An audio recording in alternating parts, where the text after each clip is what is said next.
मित्रांनो, आता पुढचा मुद्दा येतो भारतातील जे आंतरराष्ट्रीय विमानतळ आहेत, 36 विमानतळ आहेत भारतामध्ये. या 36 विमानतळाची माहिती या ठिकाणी लक्षात घ्यायची. यामध्ये मग 3 मुद्दे लक्षात घ्यायचे बघा. एक तर शहर, कोणत्या शहरात विमानतळ आहे, त्या विमानतळाचं नाव आणि राज्य. या 3 मुद्द्याशी संबंधित 36 विमानतळं लक्षात घ्यायची. मग हे बघा, हा कोरा नकाशा तुमच्या डोळ्यासमोर दिलेलाच आहे. या कोरा नकाशामध्ये आपण 2 भाग पाडले भारताचा. हा पश्चिम भाग, हा पूर्व भाग. अगोदर या पश्चिम भागामध्ये असे क्रमानं खाली यायचं आणि नंतर मग या भागातले बघायचे, म्हणजे आपल्याला बघणं सोपं जावं. आता पहिलं विमानतळ येतं जम्मू काश्मीरमध्ये, श्रीनगर. ठीक आहे. या विमानतळाचं नाव आहे शेख उल आलम इंटरनॅशनल एअरपोर्ट, जम्मू काश्मीर. ठीक आहे. दुसरं येतं असतं अमृतसर. अमृतसर येतं असतं पंजाबमध्ये, गुरु रामदासजी इंटरनॅशनल एअरपोर्ट. तिसरं येतं चंदीगड. चंदीगड आपल्याला माहिती आहे पंजाब आणि हरियाणाची राजधानी आहे आणि हा केंद्रशासित प्रदेश आहे. या विमानतळाचं नाव आहे चंदीगड इंटरनॅशनल एअरपोर्ट. नंबर 4ला येतं असतं दिल्ली.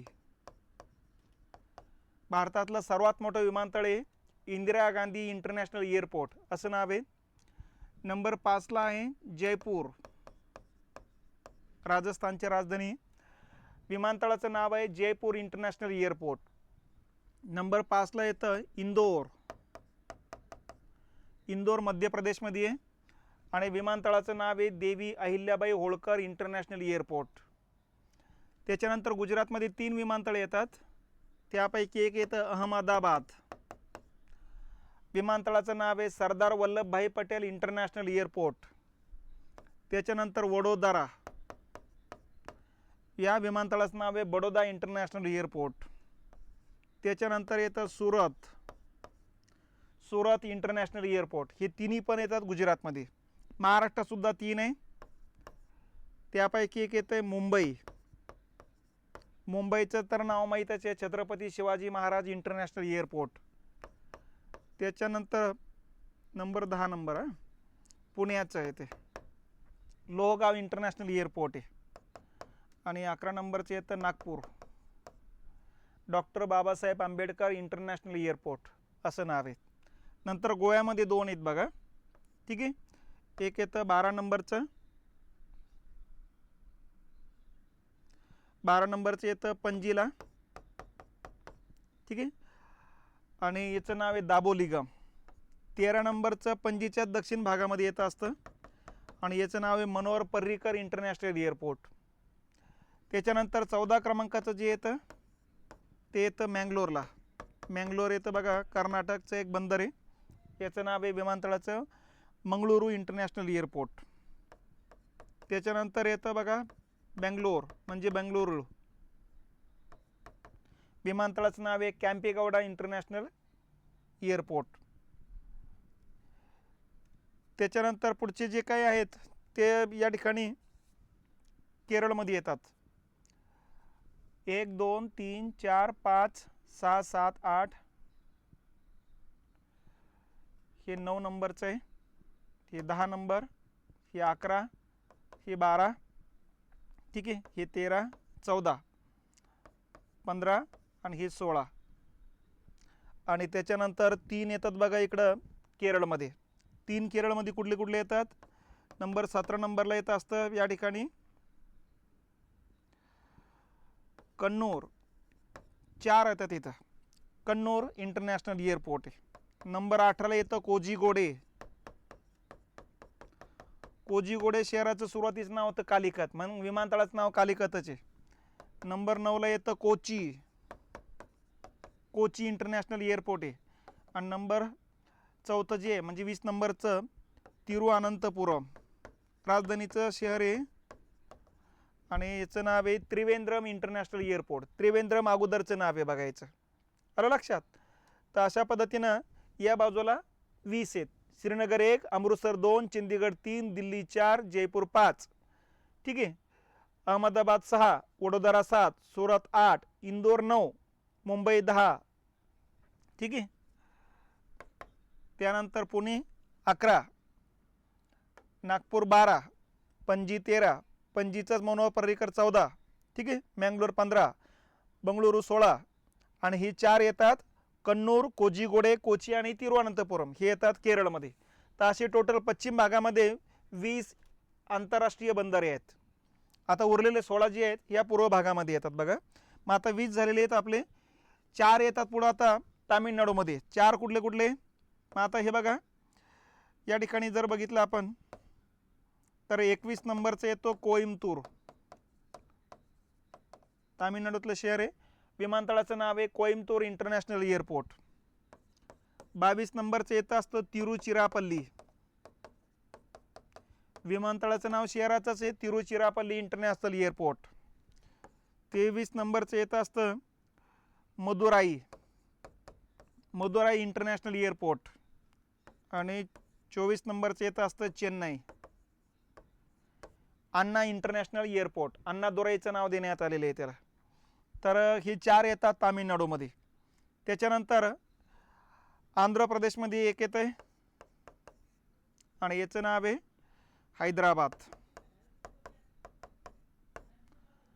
Rajiv Gandhi international airport. त्याच्यानंतर 26 नंबरचं येतं असतं भुवनेश्वर, याचं नाव आहे JB Patnaik international airport, Orissa. त्याच्यानंतर 27 नंबरचं येतं लखनौ, ठीक आहे, चौधरी चरण सिंग इंटरनॅशनल एअरपोर्ट आहे. 28 नंबरचं येतं आहे वाराणसी, लाल बहादूर शास्त्री इंटरनॅशनल एअरपोर्ट असं नाव आहे. 29 क्रमांकाचे येतं कुशीनगर, उत्तर प्रदेशमध्येच कुशीनगर इंटरनॅशनल एअरपोर्ट आहे. 30 नंबरला येतं गया, बिहारमध्ये बौद्ध गया इंटरनॅशनल एअरपोर्ट असं नाव आहे. 31 नंबरला येतं कोलकाता, कोलकात्याला नेताजी सुभाषचंद्र बोस इंटरनॅशनल एअरपोर्ट असं नाव आहे. पश्चिम बंगालमध्येच 32 नंबरचं येतं सुलीगुडी, ठीक आहे, दार्जिलिंगला वगैरे जातानासाठी या ठिकाणी उतरावं लागतं. मग या विमानतळाचं नाव आहे बागडोगरा इंटरनॅशनल एअरपोर्ट. 33 नंबरला येतं असतं गुवाहाटी, आसाममध्ये येतं लोकप्रिय गोपीनाथ बारडोले इंटरनॅशनल एअरपोर्ट. 34 नंबरला येतं मणिपूरची राजधानी इम्फाळ, वीर टिकेंद्रजीत सिंग इंटरनॅशनल एअरपोर्ट. 35 नंबरला येतं असतं शिलाँग, मेघालयाची राजधानी. विमानतळाचं नाव आहे जरुकी इंटरनॅशनल एअरपोर्ट. आणि 36 नंबरला येतं असतं अंदमान निकोबारची राजधानी पोर्ट ब्लेअर. आणि विमानतळाचं नाव आहे वीर सावरकर इंटरनॅशनल एअरपोर्ट. तर अशा पद्धतीनं पूर्व भागामध्ये इकडं 16 विमानतळे, इकडं आंतरराष्ट्रीय 20 विमानतळे, असे टोटल 36 आंतरराष्ट्रीय विमानतळं आहेत. तर इथून आपल्या आंतरराष्ट्रीय स्तरावरची उड्डाणं होत असतात. आता 1991चा कालखंड जर बघितला तर 4च विमानतळं होते. 91 पासून या पुढच्या 30 वर्षामध्ये या ठिकाणी 36 विमानतळं झालेली आहेत. म्हणजे भारतातून विदेशामध्ये जाणाऱ्यांचे प्रमाण किंवा संख्या वाढत चाललेली, किंवा विदेशातून भारतात येणाऱ्यांची संख्या वाढत चाललेली. तर जागतिकीकरणाचा हा एक महत्त्वाचा परिणाम या ठिकाणी लक्षात घेतला पाहिजे. आणि यातून दक्षिण भारतामध्ये विमानतळाची संख्या सर्वात जास्त आहे. केरळमध्ये 4 आहे, तामिळनाडूमध्ये 4 आहेत, गुजरातमध्ये 3 आहे, महाराष्ट्रात 3 आहे, उत्तर प्रदेशमध्ये 3 आहेत. आलं लक्षात? तर हे 3 विमानतळं 3 राज्यामध्ये, 4 विमानतळं या 2 राज्यामध्ये. म्हणजे दक्षिण भारतातले लोक विदेशामध्ये जाण्याची संख्या किंवा प्रमाण जास्त आहे बघा. त्याच्या खालोखाल गुजरात आणि महाराष्ट्र आहे मग, आणि नंतर मग उत्तर प्रदेश येत असतं. तर अशा पद्धतीनं या ठिकाणचं लोकांचं जसं उत्पन्न वाढतं तसं विदेशात जाणाऱ्यांची संख्या वाढते, किंवा कामधंद्याच्या निमित्तानं विदेशात जाणाऱ्यांची संख्या या ठिकाणी वाढत चाललेली आहे. म्हणून आंतरराष्ट्रीय विमानतळाची संख्या ही वाढत चाललेली.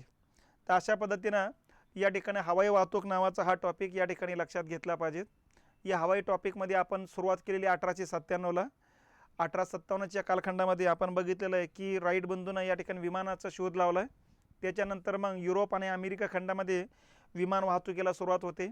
भारतामध्ये पहिलं विमान आणलं JRD टाटानं. पहिले वैमानिक मग JRD टाटाच होते, आणि पहिल्या महिला वैमानिक सौदामिनी देशमुख होत्या, ठीक आहे. तर भारतात पहिलं विमान आलं 1907ला, परंतु प्रवासी वाहतूक किंवा व्यावसायिक वाहतुकीला परवानगी नव्हती. आणि तशी व्यावसायिक वाहतुकीला परवानगी भेटते 1911ला. आणि त्याच्यानंतर मग भारतातलं पहिलं व्यावसायिक हवाई उड्डाण होतं आहे अलाहाबाद ते नैनिताल. आणि महाराष्ट्रातलं पहिलं व्यावसायिक हवाई उड्डाण होतं मुंबई ते कराची. त्याच्यानंतर मग वेगवेगळ्या खाजगी कंपन्यांना भारतामध्ये हवाई वाहतुकीची परवानगी इंग्रज सरकार देते बघा. मग यातून वेगवेगळ्या खाजगी कंपन्या 47 पर्यंत 8 खाजगी कंपन्या स्थापन होतात. यापैकी 1932ला स्थापन झालेली टाटा एअरलाइन्स ही महत्त्वाची कंपनी आहे. या टाटा एअरलाइन्सच 1946ला एअर इंडिया असं नामकरण झालेले. आणि मग 47 नंतर म्हणजे स्वातंत्र्यानंतर 1953ला भारत सरकार हवाई क्षेत्राचं राष्ट्रीयकरण करते आणि 8ही खाजगी कंपन्याचं राष्ट्रीयकरण करून 2 सरकारी कंपन्या काढते, एअर इंडिया आणि इंडियन एअरलाइन्स. 1953 ते 1991 हा कालखंड म्हणजे सरकारचं हवाई क्षेत्रावर पूर्ण वर्चस्व असल्याचा कालखंड आहे. मग 91ला जागतिकीकरण जसं स्वीकारलं तसं सरकारला आपापले क्षेत्र कमी करावं लागतात बघा. म्हणून मग सरकारनं हवाई क्षेत्राचं वर्चस्व काढून घेतलं आणि खाजगी व्यक्तींसाठी हे क्षेत्र खुलं करून टाकलं. पण स्वतःची सरकारी कंपन्या व्यावसायिक रूपानं व्यवहार करण्यासाठी तसेच ठेवल्यात. मग खाजगी जशा कंपन्या आल्या तशा सरकारी कंपन्या या ठिकाणी नफा घटायला लागला आणि तोटा वाढायला लागला. आणि म्हणून 2022ला या ठिकाणी आपल्या कंपन्या विकावं लागल्यात. एअर इंडिया टाटा कंपनीला विकावं लागलेली. ठीक आहे. मग विमानतळ निर्माण करण्याकरता AAIची स्थापना केली 95ला आणि यातून मग आंतरराष्ट्रीय विमानतळं आतापर्यंत 36 आणि बाकीचे जवळपास 150 ते 200 विमानतळं स्थानिक विमानतळं निर्माण करण्यात आलेले. तर या ठिकाणी वाहतूक आणि जे हवाई उड्डाण आहे तर हा मुद्दा या पद्धतीने आपण लक्षात घेतला पाहिजे.